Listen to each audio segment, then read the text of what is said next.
ये मौर्य समाज का उदय कैसे हुआ। तो इससे पहले हम जानते हैं कि जो बौद्ध स्रोत हैं उनके अनुसार हमने आपको बताया था कि जो नंद वंश था, कौन वंश था, यहाँ पर इसको हम देखते हैं, ये नंद वंश है। और नंद वंश के उस समय शासक हुआ करते थे जिनका नाम था घनानंद। क्या नाम था? घनानंद। अब ये घनानंद राजा थे और उसी इनके दरबार में पहुंचते हैं कौटिल्य। कौन पहुंचता है? घनानंद के दरबार में। ये क्या है? यहाँ पर राजा है, ठीक है, घनानंद, और नंद वंश का शासक है। ठीक है, कहाँ का शासक है? नंद वंश का शासक है। और इसके यहाँ चाणक्य, जिसको हम क्या कहते हैं? कौटिल्य भी कहते हैं। क्या कहते हैं? कौटिल्य कह सकते हैं, या इसको हम चाणक्य कह सकते हैं। ठीक है, ये इनके दरबार में पहुंचते हैं तो घनानंद क्या करते हैं? इनको क्या करते हैं? इनका अपमान करते हैं। किसका? कौटिल्य चाणक्य का अपमान किया जाता है। क्या किया जाता है? अपमान किया जाता है। ठीक है, अपमान किया जाता है किसके द्वारा? घनानंद के द्वारा इनको अपमानित किया जाता है। तो ये वहाँ से अपमानित होने के बाद जब बाहर निकलते हैं, जा रहे होते हैं, तो एक बालक इनको रास्ते में खेलता हुआ दिखाई देता है। कौन दिखाई देता है? अब यहाँ से अपमान होने के बाद ये रास्ते में जा रहे होते हैं तो इनको एक बालक रास्ते में एक बालक जो है मिलता है। वो क्या कर रहा होता है? एक खेल है। उस खेल का नाम क्या है? राजा कीलकम नहीं बोलते हैं उसको। उस खेल का नाम थोड़ा सा उसमें देखिएगा, राज कीलकम है। राजा कीलकम नहीं है। क्या नाम है? राज कीलकम। राज कीलकम नाम का खेल खेलता हुआ एक बालक है, वो इनको दिखाई देता है। ये इस बालक को देखते हैं तो इनको लगता है कि ये बालक बहुत ही अद्वितीय प्रतिभा का धनी व्यक्ति है। उसके गुणों को ये देखते हैं, समझते हैं कि ये व्यक्ति कोई बच्चा साधारण बच्चा नहीं है। ये भविष्य में बहुत बड़ा कार्य कर सकता है अगर इसको सही सन्मार्ग पर ले जाया जाए। क्योंकि चाणक्य बहुत ही बुद्धिमान थे, वो उस बच्चे को प्रतिभा को पहचान लेते हैं। पहचानने के बाद ये बालक है, इसका नाम क्या है? चंद्रगुप्त है। क्या नाम है? चंद्रगुप्त है। और इस चंद्रगुप्त नामक बालक को ये लेकर के चाणक्य कहाँ चले जाते हैं? इसको बाद में लेकर के तक्षशिला लाते हैं। तक्षशिला और नालंदा विश्वविद्यालय है उस समय के। तक्षशिला में लेकर के जो है किसको आते हैं? चंद्रगुप्त को लाते हैं। कौन लाता है? चाणक्य लाते हैं, चंद्रगुप्त को लाते हैं। और यहाँ लाने के बाद इसको विभिन्न प्रकार की जो ज्ञान कलाएं हैं उनकी शिक्षा देते हैं। क्या देते हैं? विभिन्न प्रकार का ज्ञान, विभिन्न प्रकार का ज्ञान कलाओं का जो है उसको ज्ञान देते हैं, शिक्षा देते हैं। ये चंद्रगुप्त क्या होता है कि चाणक्य की कूटनीति के निर्देशन में या उनके कौशल से जो उसको ज्ञान प्राप्त होता है, वो उसके द्वारा नंद वंश के जो अंतिम शासक हैं, जिनका नाम क्या है? घनानंद है। क्या है? ये घना वंश है। और ये क्या है? नंद वंश के अंतिम शासक हैं। क्या हैं? नंद वंश के अंतिम शासक हैं ये। और इनको क्या करता है? इनके ऊपर ये युद्ध कर देता है। ठीक है, और युद्ध करने के बाद चंद्रगुप्त इनको क्या कर देता है? पराजित कर देता है, हरा देता है। अब यहाँ पर ये नंद वंश के जो अंतिम शासक हैं, इनका युद्ध होता है। क्या होता है? युद्ध। युद्ध किसके बीच में होता है? युद्ध चंद्रगुप्त और चंद्रगुप्त से युद्ध होता है। और युद्ध में ये घनानंद क्या होते हैं? ये हार जाते हैं। जब ये बड़ी प्रकार से हार जाते हैं तो हारने के बाद 322 ईस्वी में मगध में मौर्य वंश की स्थापना हो जाती है। ये बहुत इंपॉर्टेंट क्वेश्चन है कि 322 ईस्वी में मगध में मौर्य समाज की क्या हो जाती है? स्थापना हो जाती है। ठीक है, अब यहीं से मौर्य समाज का उदय होता है। अभी आपको समझ में आ गया कि मौर्य समाज कैसे आता है।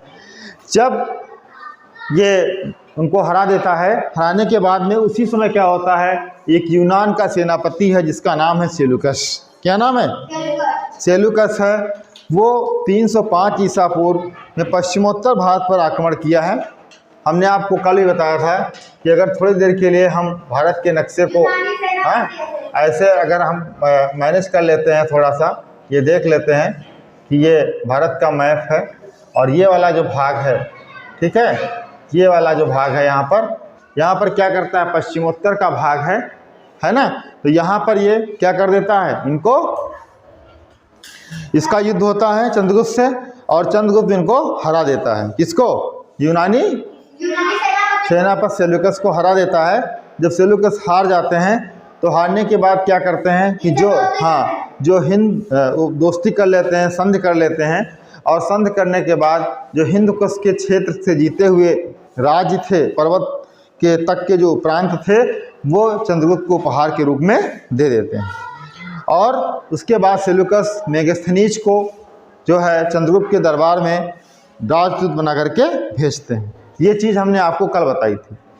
यहाँ तक की चीज़ समझ में आ गई होगी तो आपकी। इसको हम रफ करते हैं ना। अब हम बात करते हैं जो मौर्य समाज कैसे आया। ये तो हमने आपको बता दिया कि मौर्य समाज की नींव कैसे पड़ी और कैसे मगध में मौर्य समाज की स्थापना होती है नंद वंश के पतन के बाद। अब दूसरी चीज़ है जो मौर्य समाज था उस समय, मौर्य समाज की प्रशासन व्यवस्था क्या थी, ठीक है। ये हमको पढ़ना है आज, मौर्य समाज का प्रशासन। क्या पढ़ना है? मौर्य समाज का प्रशासन किस तरीके का था, कैसे वहाँ पर जो है राज्य व्यवस्था चलाई जाती थी, किसके द्वारा? चंद्रगुप्त के द्वारा, ठीक है। तो आपको पता है मेगास्थनीज की एक जो है इंडिका और कौटिल्य की जो एक पुस्तक है जिसका नाम है अर्थशास्त्र, उसमें ये जो प्रशासन तंत्र है मौर्य समाज का, इसके बारे में काफ़ी जानकारी दी गई है। चंद्रगुप्त जो था ये क्या करता था? अब यहाँ का राजा कौन है इस समय मौर्य समाज का? कौन? चंद्रगुप्त है। इसने क्या किया है? इस चंद्रगुप्त राजा ने क्या किया? जितने भी अधिकार हैं वो सारे अधिकार इसने क्या किया है? अपने पास रख लिए हैं, ठीक है। जितने भी महत्वपूर्ण अधिकार हैं वो राजा के हाथ में रखा है। राजा की सहायता के लिए यहाँ पर एक मंत्री परिषद का गठन होता है। मंत्रियों की कई मंत्री चुने जाते हैं, एक मंत्री परिषद बना ली जाती है जिससे कि राज्य की प्रशासन व्यवस्था को चलाया जा सके। और चाणक्य चंद्रगुप्त मौर्य के प्रधानमंत्री होते हैं। कौन होते हैं? चाणक्य जो होते हैं वो प्रधानमंत्री होते हैं। अब यहाँ सबसे बड़ी ध्यान देने की बात यह है कि यहाँ जो किया गया शासन व्यवस्था चलाने के लिए एक कार्य किया गया है क्षेत्र विभाजन का, कि भाई इतना बड़ा राज्य है तो उसको हम क्या कर सकते हैं, ऐसे नहीं चला सकते हैं, तो उसको हमें क्या किया गया? विभाजित किया गया, ठीक है। चुप रहिए, पहले सुनिएगा, हम बता रहे हैं। उसको विभाजित किया गया। विभाजन में ये था कि ये जो साम्राज्य है, क्षेत्र विभाजन में ये क्या है? हमारा साम्राज्य है।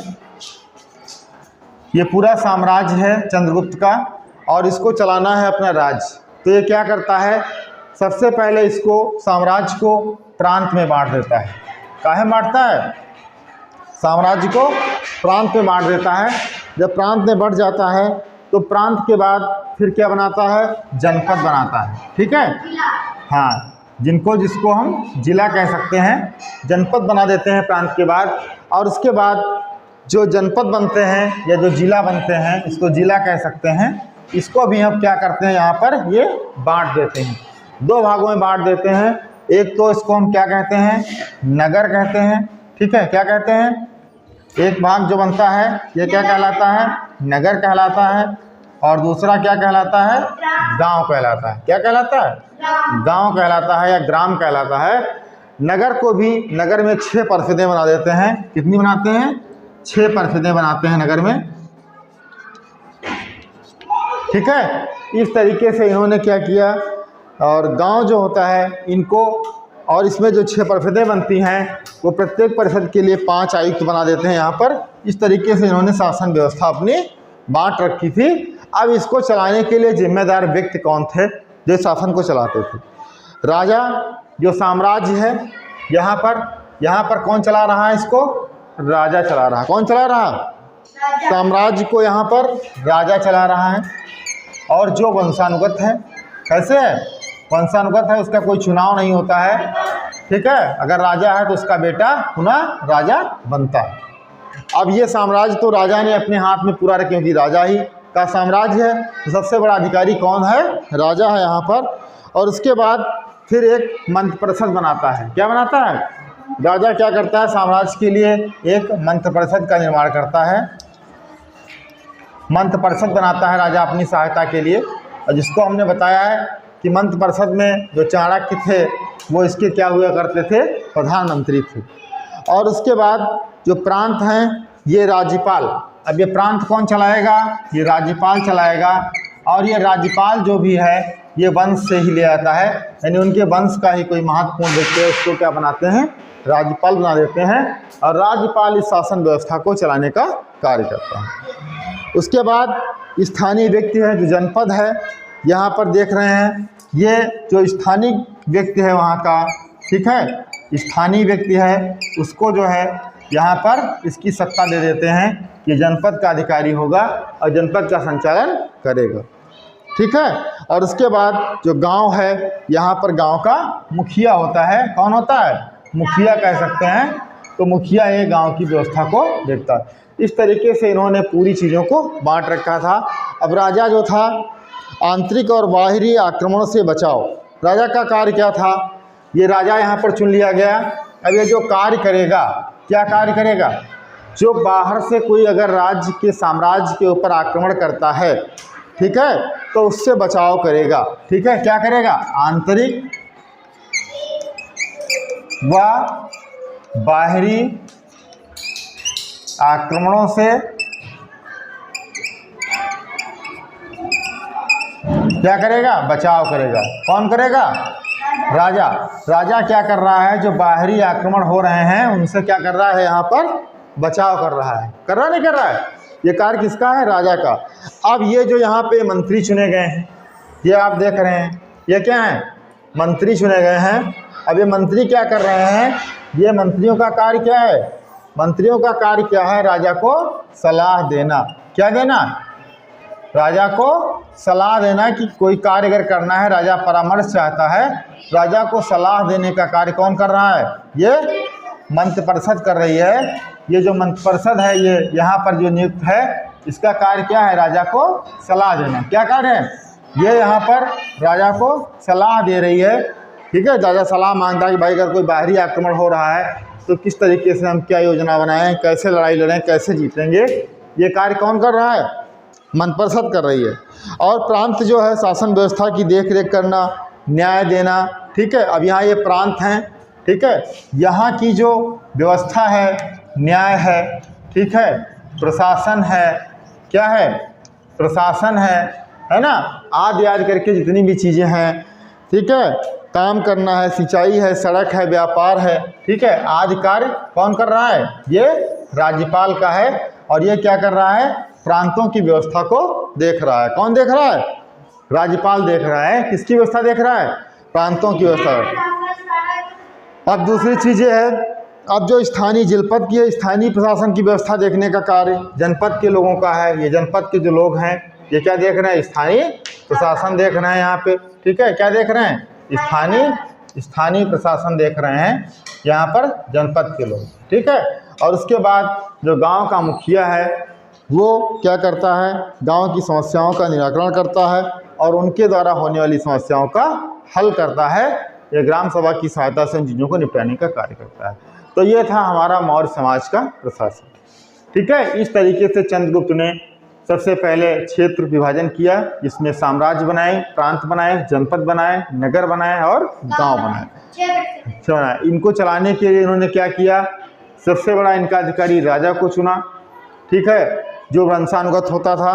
राजा के बाद राजा का कार्य क्या था कि वो जो देश के अंदर कोई आंतरिक या बाह्य आक्रमण होता है तो उसमें उसको रोकना, ठीक है। और उसकी सहायता के लिए उसने क्या बनाई थी? एक मंत्र परिषद बनाई थी। मंत्र परिषद का कार्य क्या था कि राजा को सलाह या परामर्श देना। उसके बाद प्रांत बनाए, प्रांत के लिए उसने किसको नियुक्त किया? राज्यपाल को नियुक्त कर दिया। राज्यपाल भी उनके वंश से संबंधित ही व्यक्ति था और राज्यपाल का कार्य क्या था कि न्याय, प्रशासन आदि, सड़क, रोजगार आदि चीज़ों पे कार्य करना। उसके बाद जनपद बनाया तो वहाँ का जो स्थानीय व्यक्ति होता था उसको उन्हें जनपद का अधिकारी नियुक्त किया और जनपद की जो सामान्य प्रशासन व्यवस्था थी उसको जो है देख रेख का कार्य उसको दिया गया। उसके बाद गांव है, गांव में जो मुखिया है उसको अधिकारी बना दिया और मुखिया का कार्य क्या है कि गांव की जो समस्याएं हैं ग्रामीण द्वारा ग्राम सभा की सहायता से उनको हल करने का कार्य जो है ये कार्य कौन करता था? मुखिया करता था। इस प्रकार से चंद्रगुप्त मौर्य ने अपनी शासन व्यवस्था का विभाजन किया था, ये हमने आपको आज बताया। और दूसरी चीज़ क्या थी? ये प्रांत, जनपद, नगर में बटी हुई व्यवस्था थी, ये हमने आपको बता दिया है। इस समय नौकरशाही व्यवस्था थी, जो इनको वेतन सबको मिलता था, जो यहाँ ये राजकोष से वेतन दिया जाता था। कहाँ दिया जाता था? वेतन राजकोष से दिया जाता था। राजा का जो खजाना होता था जिसको राजकोष कहते हैं, उस राजकोष से इन सभी कर्मचारियों को वेतन दिया जाता था। प्रांत से लेकर गांव तक की वस्तुस्थिति राजा को समम। राजा क्या करता था? ये प्रांत है, यहाँ तो राजा खुद बैठा हुआ है, ये प्रांत है, और यहाँ से लेकर के जो गांव है यहाँ तक की जो पूरी स्थिति है राजा समय समय पर स्वयं देखता था। ठीक है, ये नहीं था कि क्या हो रहा है, राजा खुद उस चीज़ को अवलोकन करता था कि हमारे राज्य में कहीं पर जनता को अनावश्यक प्रताड़ना तो नहीं मिल रही है, जो योजनाएं हैं, जो पैसा राजकोष से जा रहा है क्या हमारी जनता तक पहुंच रहा है, उनको सुविधाएं मिल रही हैं, सही न्याय हो रहा है कि नहीं हो रहा है। इन सब कार्यों का विश्लेषण राजा क्या करता था? स्वयं जो है समय समय पर करता था। और गुप्तचर उसने बना रखे थे। गुप्तचर का मतलब ये था कि वो पूरे साम्राज्य में फैले हुए थे और राजा को समय समय पर सूचना देते थे कि यहाँ की व्यवस्था ठीक चल रही है या यहाँ की व्यवस्था ठीक नहीं चल रही। बाहरी और आंतरिक विद्रोह को दबाने के लिए उसके पास थल सेना थी, घोड़े थे, हाथी थे, जल सेना थी। ये किसके पास रहती थी? ये राजा के पास ही रहती थी। किसके पास रहती थी? ये राजा के पास रहती थी, क्योंकि राजा का ही कार्य था कि आंतरिक और बाह्य आक्रमणों से सुरक्षा देना। इतनी बड़ी व्यवस्था चलाने के लिए धन की आवश्यकता होती थी, क्योंकि भाई सबको वेतन देना होता था, घोड़े हैं, सैनिक हैं, तो उसके लिए क्या करता था? राजा की नीति खजाने को हमेशा भरा रखने थी और राजा की राजस्व व्यवस्था बहुत अच्छी थी। यानी चंद्रगुप्त की जो राजस्व व्यवस्था थी वो क्या थी? बहुत अच्छी थी, क्योंकि वो जो है क्या करता था? तो अपने खजाने को हमेशा भरा हुआ रखता था, ताकि जो है किसी भी प्रकार से धन का संकट ना आने पाए। इस प्रकार चंद्रगुप्त ने अपने शासन की जो है पूरी व्यवस्था चलाई। कृषि थे, सिंचाई कर, बिक्री कर, ये सब आय के प्रमुख स्रोत थे और इन करों को सावधानी से इकट्ठा किया जाता था और इनका पूरा लेखा जोखा रखा जाता था। ये नहीं था कि जो है ऐसे जो मनाए वो उगाही कर रहा है, राजा उस पर व्यवस्थित कार्य करता था अच्छे तरीके से। राज्य में आने वाले जंगलों पर स्वामित्व किसका होता था? अधिकार किसका होता था? राजा का होता था। जो उसके राज्य में जितने भी ये आते थे जंगल, उन पे राजा का स्वामित्व होता था और राजा अपनी सेना के लिए हथियारों का निर्माण करता था। ठीक है, ये चीज़ यहाँ पर है। तो उसी समय क्या होता है? मेगास्थनीज जो है, क्योंकि हमने बताया है कि सेलूकस ने क्या किया, अपने राजदूत मेगास्थनीज को यहाँ पे भेजा, और जब उसको यहाँ पे भेजा तो उसने लिखा है अपनी किताब में कि जहाँ जाने के बाद उसने लिखा कि जो यहाँ के लोग थे वो कैसे थे? सभ्य थे। कैसे थे? यहाँ के लोग काफ़ी सभ्य थे और अपने घरों में ताला नहीं लगाते थे। इसका मतलब ये था कि चंद्रगुप्त की जो प्रशासन व्यवस्था थी इतनी चुस्त दुरुस्त थी कि चोरी चपारी नहीं होता था। लोग अपने घरों के अंदर दरवाजे या ताले नहीं लगाते थे, आराम से सोते थे, किसी भी प्रकार का कोई भय नहीं था। वो अपनी कही बातों का पालन करते थे। ये कौन का, किसने लिखा है? ये मेगास्थनीज ने लिखा है। उसकी नज़र में है कि वहाँ चंद्रगुप्त के समय जब आया तो उसने अवलोकन किया और उसने देखा कि वहाँ के लोग जो बात कहते हैं उस काम को करते थे, झूठी गवाही नहीं देते थे, झूठ और मक्कारी उनके जहन में नहीं था। हाँ, ये सब नहीं था। और उनके महल सोने चांदी से बने थे। ऐसा भी नहीं था कि कोई बहुत गरीब हो, दरिद्रता के साथ जी रहा हो। उनके महलों में सोना और चांदी था। मगध साम्राज्य की राजधानी कौन थी? पाटलिपुत्र थी। क्या थी? पाटलिपुत्र थी, और जिसका क्षेत्रफल 9 मील लंबा और 1.5 मील चौड़ा था। तक्षशिला से लेकर के पाटलिपुत्र तक सड़कों के दोनों ओर छायादार वृक्ष और कुएं लगाए गए थे, क्योंकि हमने बताया था कि तक्षशिला में चंद्रगुप्त ने क्या किया था, शिक्षा प्राप्त की थी। तो पाटलिपुत्र जो राजधानी थी मगध की राजधानी क्या थी, पाटलिपुत्र थी। और उस राजधानी मगध से लेकर के तक्षशिला तक की जो सड़कें थीं वो बढ़िया सड़कें थीं और उनके दोनों ओर छायादार वृक्ष लगे हुए थे और कुएं थे। ये मेगास्थनीज ने जब यहाँ आया और चंद्रगुप्त के दरबार में रहा यहाँ कुछ दिन और उनके राज की व्यवस्था को देखा तो इसने इस चीज़ का वर्णन किया है। तो ये था इसका चंद्रगुप्त का शासनकाल। इसके बाद जब चंद्रगुप्त के जो बाद में जो उनका बेटा बनता है, इसका क्या नाम क्या होता है, बिंदुसार होता है, ये गद्दी पर बैठता है। ये चीज़ हम आपको नेक्स्ट डे पढ़ाएंगे, ठीक है। आज बस आपको